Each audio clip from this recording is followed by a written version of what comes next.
우리 교회에서 봉사하시는 분들이 많이 안 계셔서 지난주하고 예배드리는 분위기가 많이 다릅니다. 오랜만에 오신 분들은 잘 모르시겠지만 좀 교회에서도 어색한 생각이 참 많이 드는 것 같습니다.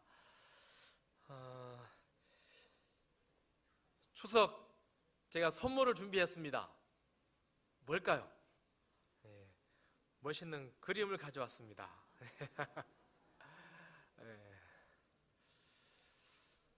올해 해바라기 여러 번 보셨습니까?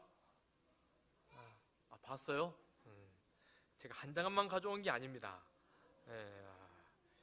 혹시 여기가 어디냐고 물으신다면 묻지 마십시오. 저도 모릅니다. 해바라기가 어디를 보고 삽니까? 여러분은 어디를 보고 삽니까? 정말 하늘 보고 사십니까?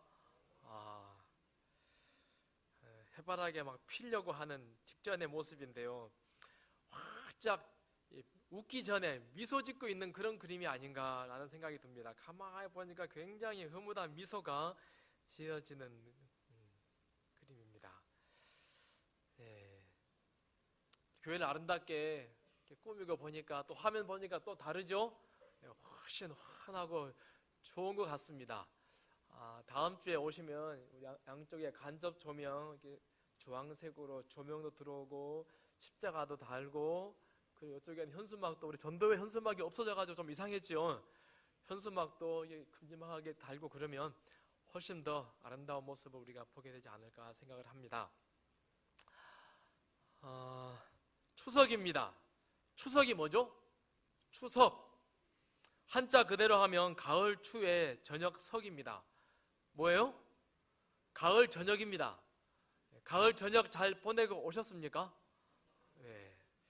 추석이라는 말을 여러 정의를 하지만은 제 가장 마음에 드는 정의입니다. 농경사회에서 그의 농사를 마무리하기 전에 덜 익은 쌀로 만든 송편과 햇과일로 하늘과 조상에게 감사를 표하는 명절이라고 되어 있습니다. 추석의 정확한 유래나 추석의 기원에 관해서는 알려진 바가 없습니다. 그저 언젠가부터 추석을 우리나라가 세기 시작했다라고 하는 것들만 있습니다. 올해 송편, 햇과일 드셨습니까? 난 아직 안 먹었다. 교회 간 다음에 먹겠다. 장로님 안 드셨어요? 네. 드셨습니까? 드시면서 무슨 생각이 들었습니까? 맛있다 했습니까? 올해는 과일 맛이 어떻네 그랬습니까? 무슨 생각을 하셨습니까? 혹시 우리 중에 참 1년 내내 농사 지어서 이렇게 예쁘게, 이렇게 정성스럽게 맛있다, 나도 이렇게 맛있게 익어가야지 라고 생각하신 분 혹시 있으신가요? 그냥 맛있게만 드셨습니까?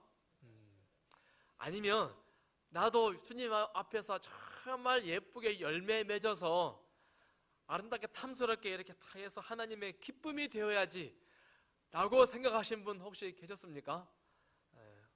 없으셨다면 오늘 집에 돌아가셔서 과일 드시면서 나도 이렇게 맛있게 익어야지, 나도 이렇게 하나님에게 기쁨이 되어야지 라고 감사하는 게 추석입니다. 그렇게 하시겠습니까? 아름다운 추석이 되면 참 좋겠습니다. 그래서 이 시간 추석에 즈음해서 우리가 가을에 어떤 열매를 맺으면 좋을까 한번 생각해 보고 싶습니다. 그래서 오늘 말씀의 제목을 그 나무의 그 열매라고 적었습니다. 성경 몇 절 읽겠습니다. 나무도 좋고 열매도 좋다 하거든 나무도 좋지 않고 열매도 좋지 않다 하든지 하라. 그 열매로 나무를 아느니라. 선한 사람은 그 쌓은 선에서 선한 것을 내고 악한 사람은 그 쌓은 악에서 악을 내느니라. 내가 너희에게 이르노니 사람이 무슨 무익한 말을 하든지 심판 날에 이에 대하여 신문을 받으리니 내 말로 의롭다함을 받고 내 말로 정죄함을 받으리라. 자, 누구인지 아십니까? 유명한 분인데 삼성그룹 창업자 이병철 회장이신데요, 저희는 초등학교 다닐 때 돈병철 그랬는데 돈 많다고. 지금은 잊혀진 인물입니다. 그러죠? 이병철 회장에 관한 일화 중에 가장 잘 알려진 일화 하나가요. 이분은 공장을 시찰할 때마다 빈 공터에 뭘 심어라? 반드시 나무를 심어라 라고 하는 게 이분의 철학이고 명령이었답니다. 그리고는 공장을 시찰할 때마다 맨 먼저 어디를 가냐면 공터에 나무 심었습니까? 나무 보러 갔다 그래요. 그리고는 나무가 잘 가꿔져 있고 생기가 있으면 이 공장은 잘 돌아가겠구나 라고 서류 심사, 그 다음에 생산 라인을 검사하면서 후한 점수를 줬답니다. 그런데 나무가 잘 가꿔지지 않고 나무가 비실비실하면 아무리 서류가 잘 갖춰져 있다 할지라도 후한 점수를 받지 못했답니다. 왜 그랬을까요? 공장 안에 있는 설비들 뿐만 아니라 공장 밖에 있는 나무 한 그루까지를 할지라도 이렇게 정성스럽게 가꾸고 돌보는 모습을 보아하니 아내는 보나 마나다, 안 보나 마나다 하고는 후한 점수를 줬답니다. 그런데요, 이분의 이런 경영 철학이 대부분 다 들어맞았답니다. 보이지 않는 공장 밖에 있는 나무 한 그루까지 잘 신경이 써져 있는 공장들은 시설비나 영업 성과나 굉장히 좋았다고 그래요. 하나를 보면 열을 압니다. 또 비슷한 이야기입니다. 불심이 가득한 한 구도자가 깊은 산속에 있는 사찰에 유명한 스승을 만나기 위해서 길을 떠났습니다. 그리고는 사찰이 보이는 곳에 왔는데 사찰 옆에 계곡이 빙 둘러서 두르고 있는 거예요. 건너면은 사찰이에요. 근데 가보니까는요, 이 개울가에 콩나물 대가리가 둥둥둥 많이 떠 있고, 그 다음에 밥알이 냇가에 많이 흘러다니는 거예요. 그리고 가만히 보다 말고 뒤도 돌아보지 않고 집으로 내려와 버렸어요. 왜 그랬을까요? 이 사찰에서 버린 게 분명한데 보아하니 사찰 식구들이 검소한 것, 그 다음에 절제하는 것, 청결한 것, 문제가 있구나. 내가 여기 가서 무엇을 배울고 하고 돌아와 버렸다는 것입니다. 하나를 알면 열을 압니다. 맞습니까? 자, 오늘 본문 마태복음 12장에는 예수님께서 눈 멀고 말 못하는 한 사람을 고쳐주셨어요.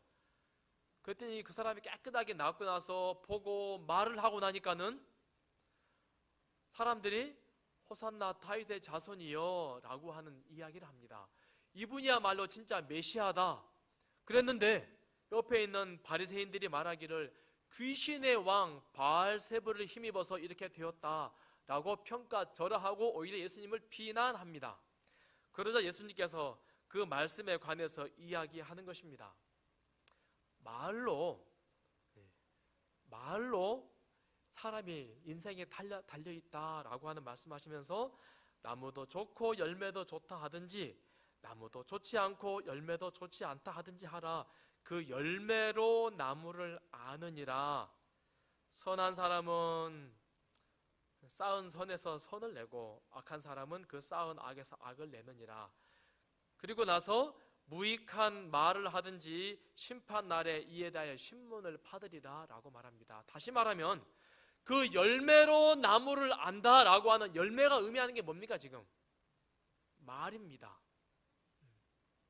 어떤 사람이 어떤 사람인가를 아는데요, 그 열매가 뭐라고요? 말이라고요. 여러분은 어떤 열매를 맺고 계십니까?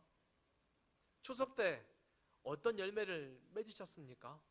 올 1년 풍성한 소치를 위해서 농부들은 열심히 애를 쓰고 가꿨는데 우리들은 어떤 열매를 맺으셨습니까? 하나님은 그 사람이 어떤 사람인지 열매를 보고 알겠다라고 말씀하세요. 그 열매란 뭐라고요? 말이다 라고 지금 이야기하고 있는 것입니다. 지난 시간에 보았던 장면인데요, 세리하고 바리새인이 기도했습니다. 이 사람들이 어떤 사람인가에 대한 평가는 그들이 기도하는 기도 말에 달려 있었습니다. 한 사람은 하나님 나는 죄인이로소이다, 나를 불쌍히 여기소서라고 말합니다. 그러나 어떤 사람은 뭐라 말해요? 나는 안식일을 잘 지켰습니다. 나는 11조를 잘 냈습니다. 나는 금식을 열심히 합니다. 나는 남들을 열심히 도와주고 있습니다. 라고 말합니다. 그의 말에 의해서 하나님께서 한 사람은 의롭다라고 하는 칭함을 받고 돌아가고, 한 사람은 시간만 낭비하고 돌아갔다라고 말씀합니다. 그렇다면 우리는 뭐라고 기도하십니까? 우리의 기도의 말은 어떤 것들입니까? 우리는 이웃들에게, 사람들에게 무엇이라고 말합니까? 말이 곧 품성입니다. 말이 곧 믿음입니다. 어떤 말을 우리가 해야 될까요? 지난 시간에 혼인잔치 예복에 관한 말씀을 드렸습니다. 왕이 입혀주는 예복을 입은 자만이 천국 혼인잔치에 들어간다고 했습니다. 왕이 입혀주는 옷을 입는 자만이 하늘 갑니다. 이 예복이 의미하는 것은 그리스도의 품성이라고 했습니다. 내가 내 마음을 예수님께, 그리스도께 온전히 바치고 드리면 왕이 우리에게 옷을 입혀 주신다고 했습니다. 왕이 입혀 주시는 그 옷이란 품성이죠. 누구의 품성입니까? 누구의 품성? 예수님의 품성입니다. 다시요, 우리가 주께서 초청하셔서 부르셔서 잔치에 초대되어 왔습니다. 하나님을 의지하면, 예수님을 의지하면 그분께서 왕의 옷을 입혀 주시는데, 그 옷이란 예수님의 품성이라고 했습니다. 다른 사람들이 나를 볼 때 나의 추한 모습, 나의 연약한 모습, 나의 부족한 그런 모습을 보는 것이 아니고, 왕께서 입혀주신 옷을 사람들이 보는 것입니다. 나를 누구처럼 봐요?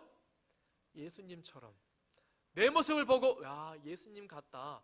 야, 진짜 훌륭한 성도이구나. 야, 하나님을 닮은 사람이구나 라고 바라본다 라고 했습니다. 그런 사람들이 이마에 인을 받고 천국 잔치에 초대되어 올라간다, 들어간다 라고 하는 말씀을 드렸습니다. 예수님의 품성이란 무엇일까? 좀 더 구체적으로 예수님께서 하시는 말처럼 우리도 같은 말을 하는 것입니다. 우리는 힘이 부족합니다. 나의 옷을 입고 나의 말을 하고 나의 생각을 내뱉으면 죄악의 품성이 드러나고 죄악의 말이 나올 뿐입니다. 그러나 왕이 입혀주시는 옷을 입는 사람은, 예수님의 옷을 입은 사람은 누구와 같은 말을 해요? 예수님처럼 말하게 되는 것입니다. 그래서 하나님이 인간을 창조하신 이유와 목적은 우리로 하여금 누구처럼 살라고요? 하나님처럼 살게 하고자 인간을 창조하셨다라고 했습니다.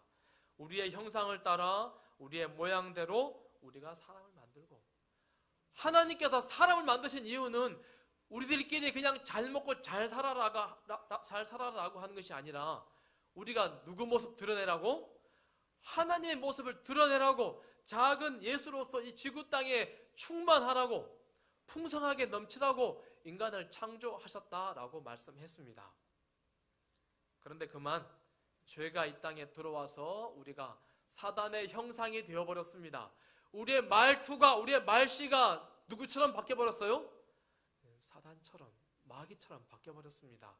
그러나 예수님께서 이 땅에 다시 오셔서 우리의 허물을 용서하시고 우리에게 다시 왕의 옷을 입혀주시면서 사람의 말, 사단의 말이 아니라 하나님의 말을, 예수님의 말을 하는 그런 사람이 되어라, 나처럼 해봐라, 이렇게 라고 하셨습니다. 그래서 성경을 가만히 보면은요, 말에 관하여 정말 많이 말씀하십니다. 누구 말을 하라고요? 예수님과 같은 말을 하라고 굉장히 많이 말씀하십니다. 몇 절만 좀 찾아보겠습니다. 마태복음 12장 36절, 아까 읽었던 말씀이죠. 내가 너희에게 이르노니 사람이 무슨 무익한 말을 하든지 심판날에 이에 대하여 했던 말에 대하여 신문을 받으리라. 왕의 옷을 입었나 입지 않았나를 심판하시는데 무엇으로요? 말을 가지고 심판하시겠다라고 지금 말씀합니다. 엘렌 화이트 기록한 우리 예언의 우리의 말이 한 올 한 올 다 기록된다라고 하는 말씀 하잖아요. 그 왜 기록합니까? 무엇 때문에요? 무엇 때문에? 심판하기 위하여. 지난 시간 말씀 같이 이어서 말씀드리면 사단이 우리가 했던 모든 죄의 기록들을 다 기록합니다. 우리가 했던 모든 말들을 다 기록합니다. 우리가 했던 모든 악한 죄의 목록들을 다 기록합니다. 하나님도 기록하십니다. 하나님이 왜 기록한다 했습니까? 무엇 때문에?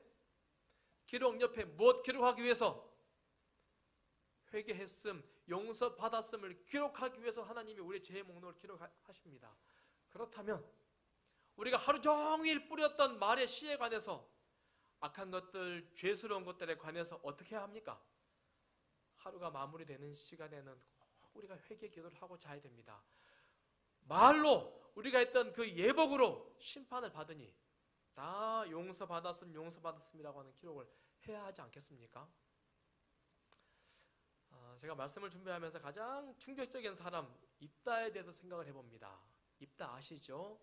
사사기에 나와 있는 장군입니다. 내가 적군들과 전쟁해서 이겨서 돌아온다면 가장 먼저 나를 맞이하는 사람을 번제로 하나님께 드리겠나이다. 누가 가장 먼저 나왔습니까? 하나밖에 없는 무남 동녀 외동딸. 어떻게 했습니까? 성경학자마다 좀 다르게 해석합니다. 그러나 주류는요, 다 번제로 하나님께 드렸다라고 하는 게 주류입니다. 애곡하고 다 슬퍼합니다. 뭐 때문에요? 말 한마디 때문에. 하나님 우리가 했던 모든 말에 관하여 책임을 물으신다라고 하는 사실을 입다를 통해서 우리에게 또 말씀하지 않나라고 생각이 되어집니다. 야고보 2장 12절, 너희는 자유의 율법대로 심판받을 자처럼 말도 하고 행하기도 하라. 모든 우리가 했던 말에 관하여 주께서 심판하십니다. 누가복음 19장 22절, 한 달란트 받은 종에게 하는 이야기입니다. 주인이 이르되 악한 종아, 내가 내 말로 너를 심판하노니 너는 내가 두지 않은 것을 취하고 심지 않은 것을 거두는 엄한 사람인 줄로 알았느냐. 한 달란트 받은 사람이요, 쫓겨난 이유가 무엇입니까? 쫓겨난 이유가 그가 했던 말 때문에 쫓겨났습니다. 사랑하는 성도들이시여, 우리가 예수님이 주시는 그 옷을 입어야 합니다. 그 옷이란 다르게 말하면 우리의 품성입니다. 우리의 품성을 가장 잘 드러내는 것이 우리의 말이라고 하는 것이죠. 우리 자신을 그리스도께 바칠 때에 우리의 마음은 그리스도의 마음과 연합되고, 우리의 뜻은 그분의 뜻에 합병되고, 우리의 정신은 그분의 정신과 하나가 되고, 우리의 생각은 그분에게 사로잡히게 되어 마침내 우리는 그분의 생애를 살게 된다. 이것이 바로 그분의 의의 옷을 입는다는 의미이다. 정말 우리가 이렇게 살면 좋겠습니다. 날마다 매 순간 우리의 마음을 하나님께 바치고, 우리의 생각을, 우리의 말을 그분의 생애와 똑같이 되어서 정말 예수님으로 온전히 옷 입는 우리 모든 성도들이 되기를 간절히 소원합니다. 건강한 한 남자가 있었습니다. 힘이 굉장히 좋았습니다. 아무도 건들지 못했습니다. 그래서 거침없이 살았습니다. 부수고 뺏고 때리고 아무거나 먹고 아무데나 가고 하고 싶은 대로 다 했습니다. 정말 많은 사람들의 눈물을 보았고 정말 많은 사람들의 한숨을 들었습니다. 그런데 어느 날 몸이 이상해요. 점점 몸이 굳어집니다. 의원을 찾아갔습니다. 그랬더니 하는 말이, 당신의 오래된 악하고 못된 습관 때문에 당신의 병은 나을 수 없습니다. 희망이 없습니다. 고개를 절레절레 흔들었습니다. 두려웠습니다. 마음에 무거운 짐이 확 몰려왔습니다. 그래서 정말 영적인 사람이라 느껴지는 바리새인을 찾아갔습니다. 나를 위해서 기도를 좀 해주시겠습니까? 당신의 이 병은 하나님의 진노의 결과입니다.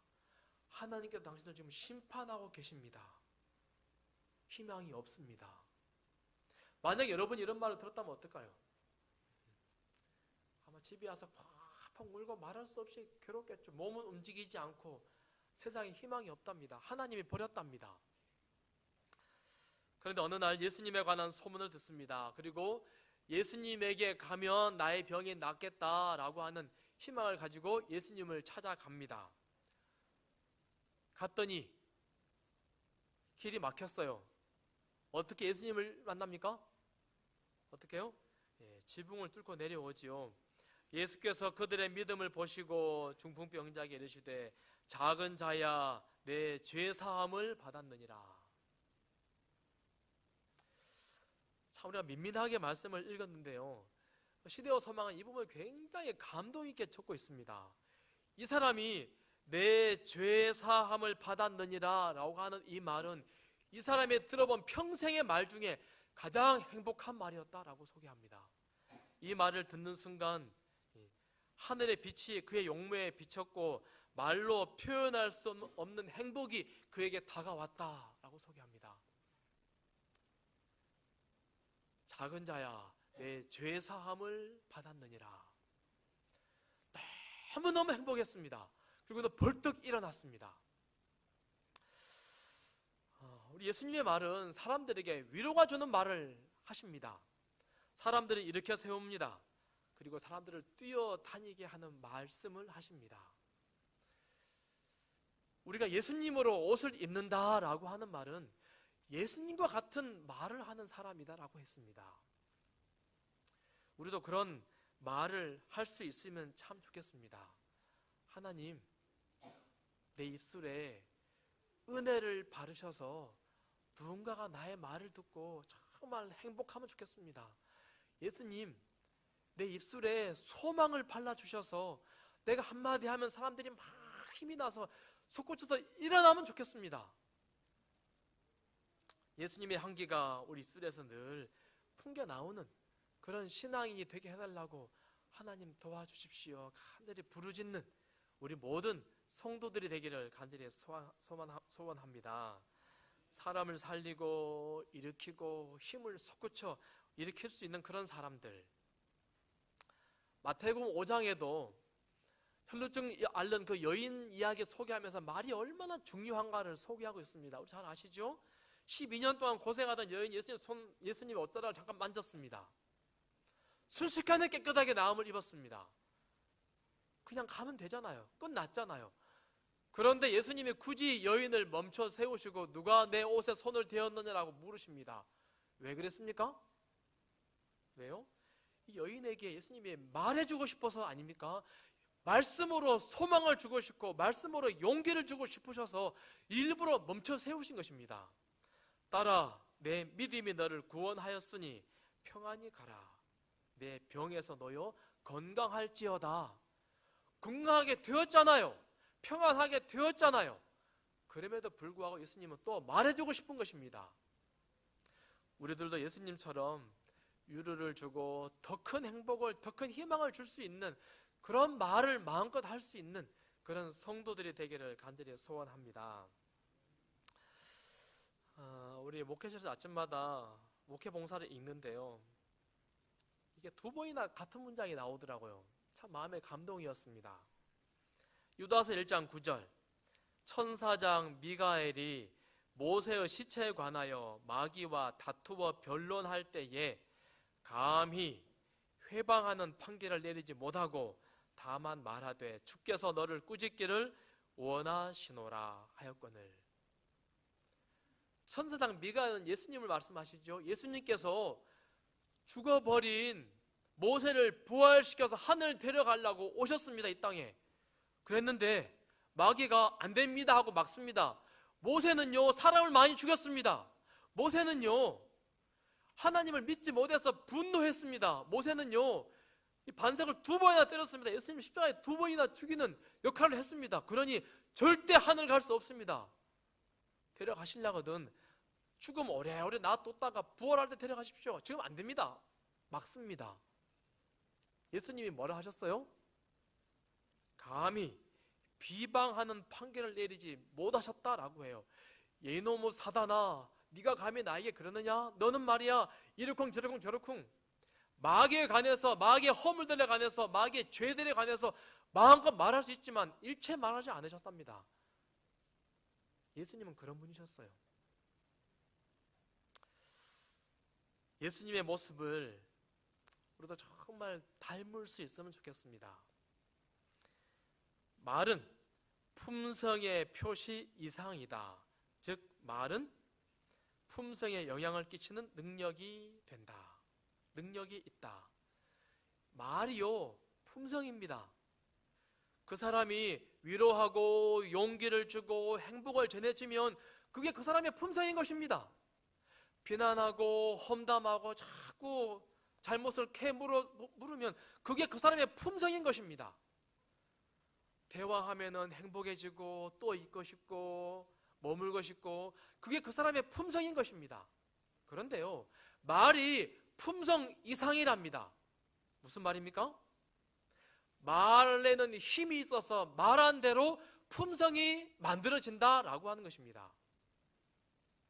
감사합니다, 사랑합니다, 미안합니다, 참 행복합니다, 좋습니다 말하면 그렇지 않은 사람이라 할지라도 그렇게 꼴지워지는 게 말의 힘이고 말의 능력이다 라고 하는 것입니다. 그렇지 않은 사람이라 할지라도 짜증나, 미워 죽겠어, 나쁜 놈아, 속상해, 힘들어 죽겠어 하면 그렇지 않은 사람이라 할지라도 그렇게 만들어지는 것이 말의 능력, 말의 힘이다 라고 지금 말씀하는 것입니다. 말에 힘이 있죠.